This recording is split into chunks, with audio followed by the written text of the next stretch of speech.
વિકસિત કહેવાતા અમદાવાદમાં ગૃહ કલેશનો એક મામલો સામે આવ્યો છે, જેમાં અમદાવાદના જુહાપુરામાં રહેતી એક યુવતીને તેના પતિએ એક નાની 1.5 વર્ષની માસૂમ બાળકી સાથે 3 વાર તલાક કરીને છોડી દીધી છે।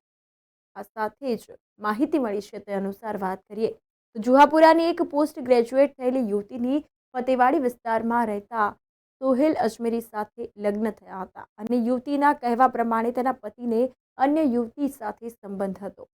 તો આ ઉપરાંત આ યુવતી પાસે તેના સાસરી પક્ષના લોકોએ દહેજની પણ માંગણી કરી હતી।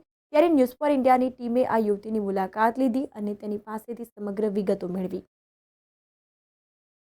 કહેવામાં તો ભારત ઘણો જ વિકસિત દેશ છે અને ખાસ કરીને અમદાવાદ જેવું મેટ્રો શહેર કે જે કદાચ બીજા શહેરો માટે એક મોડેલ શહેર ગણાય, પરંતુ વાત કરવામાં આવે તો આજે પણ અહીંયા કેટલાક એવા કુરિવાજો છે અને ખાસ કરીને વાત કરીએ તો જે મહિલાઓ છે તેમની હાલત ઘણી વખત ઘણી જ કફોડી બની જતી હોય છે।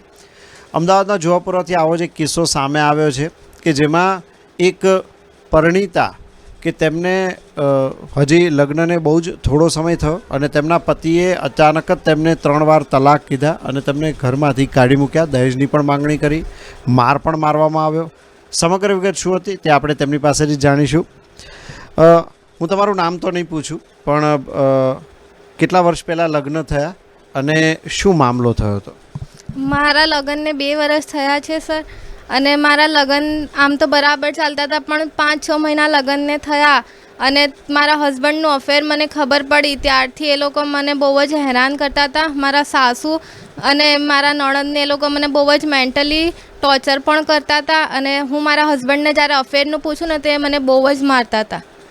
અને અમારી ઘરે જ્યારે એ આવ્યા ને તો એમણે ઝઘડો કરી અને મને 3 વાર તલાક એમ કહીને મને તલાક પર આપી દીધી અને એમને મને રાખવું જ નથી અને બહુ જ વારે મને બહુ મારપીટ કરતા હતા અને મારા સાસુ સસરા દહેજની બહુ જ માંગ કરતા હતા મારી સાથે કે તારા પિતાના ઘરેથી કશું લાવી નથી તું। અને મારા પપ્પાને અમે લોકો બહુ જ મધ્યમ વર્ગના છે સર, અમારી એટલી કેપેસિટી નથી કે વધારે આપી શકતા। એ લોકોની દહેજમાં શું માંગણી હતી? કોઈ ખાસ માંગણી કરતા હતા એ લોકો? પૈસા કે કોઈ અન્ય કોઈ વેક વાહન કે એવું કંઈ? એ ફ્રીજ માંગતા હતા, સોનાનો દોરો માંગતા હતા કે મોટી ટીવી ને એવી બધી વસ્તુઓ તું લાવી નથી, એ બધું માંગતા હતા। અને મારી એક 1.5 વર્ષની બેબી છે ઝોયા, એમણે આવી રીતે મને ને મારી છોકરીને આવી રીતે 3 વાર તલાક કરીને મૂકી દીધી છે। હું ચાહું છું કે જે મારી સાથે થયું એ બીજા કોઈની સાથે આવું ના થાય, એટલે અમે લોકોએ ફરિયાદ પણ કરી છે। અચ્છા, તમે જ્યારે સૌથી પહેલાં તમને તમારા પતિના અફેર વિશે જાણ થઈ તો તમે તમારા જે ઘરના વડીલો હતા, સાસુ સસરા હતા કે જે જેઠાણી હતા, તેમની સાથે આ અંગે કોઈ ચર્ચા કરી હતી ખરી? હા, અમે કરી હતી। મેં મારા સાસુને ને એ લોકોને બી કીધું હતું ને મારા મમ્મી પપ્પાને બી કીધું હતું। તો મારા મમ્મી પપ્પા મારા સાસુને અમારા ઘરે આવીને કીધું કે તમારા છોકરા આવી રીતે અફેર કરે છે, તમારા સાસુ કહે છે તો 12-10 રાખે, તમારે નહીં જોવાનું।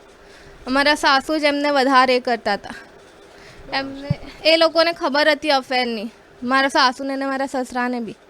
અચ્છા, હવે તમે શું ઈચ્છો છો? દાખલા તરીકે બધું શાંત થઈ જાય, પહેલાં જેવો મનમેળ થાય તો પાછા જવા માગો છો કે પછી તમે કોઈ કાયદાકીય પગલું લેવા માગો છો? ના સર, હું કાયદાકીય પગલું લેવા ચાહું છું કે એ લોકોએ જેવી રીતે આવીને મને ને મારી દીકરી સાથે આવું કર્યું તો બીજી કોઈ દીકરી સાથે આવું ના થાય, એના માટે અમે ફરિયાદ કરી છે અને બસ ન્યાયતંત્રથી એટલી આશા રાખું છું કે મને ને મારી દીકરીને ન્યાય મળે। બિલકુલ, તો આ હતા બહેન કે જેમણે કહી શકાય કે એક દુઃખદ અનુભવ, હજુ લગ્ન થયાને થોડો જ સમય થયો ત્યાં તેમને તેમના પતિના અફેરની ખબર પડી અને આજે તેમની વ્યથા પણ આપણે સાંભળી અને કાયદાની ગુહાર લગાવી રહ્યા છે। તો સ્વાભાવિક રીતે આપણે એવું ઈચ્છીએ કે તેમના પતિ સામે જે છે તે યોગ્ય રીતે કેસ થાય અને સૌથી મહત્ત્વની વસ્તુ છે કે આવા લોકો હોય તેમની શાન ઠેકાણે લાવવી પણ ખૂબ જ જરૂરી છે। ત્યારે કાયદો જે છે તે તેનું કામ યોગ્ય રીતે કરે તેવી જ એક અપેક્ષા। કેમેરા પર્સન સારથી શાહ સાથે Kumar Barot, news for India, Ahmedabad.